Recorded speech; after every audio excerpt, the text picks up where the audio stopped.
Mallayya jewellers, Ottupara, Vadakkanchery. Phone 04884232666. CPSK mediation സെന്ററിന്റെ ഉദ്ഘാടനം retired ജില്ലാ ജഡ്ജ് ഡോക്ടർ PNV ജയകുമാർ നിർവഹിച്ചു. ദേശീയ secretary general advocate CA Jojo മുഖ്യപ്രഭാഷണം നടത്തി. സ്ത്രീകളും നിയമ സംവിധാനങ്ങളും എന്ന വിഷയത്തിൽ ജില്ലാ പ്രസിഡന്റ് അനിത ബാബുരാജ് ക്ലാസ് എടുത്തു. നിലവിലുള്ള നിയമ സംവിധാനങ്ങളെ ഫലപ്രദമായി ഉപയോഗിക്കാൻ തയ്യാറാകണമെന്ന് അവർ അഭിപ്രായപ്പെട്ടു. സംസ്ഥാന പ്രസിഡന്റ് ജയശങ്കർ അധ്യക്ഷത വഹിച്ചു.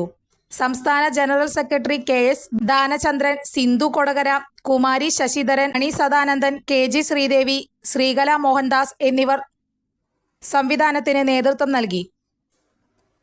ജില്ലാ ഭാരവാഹികളായി Anitha Baburaj, president OJ Bertin, vice president VM Dharmapalan, secretary Attoor Balakrishnan, joint secretary MJ Thomas, treasurer എന്നിവരടങ്ങുന്ന 21 അംഗ എക്സിക്യൂട്ടീവ് അംഗങ്ങൾ ചുമതലയേറ്റു.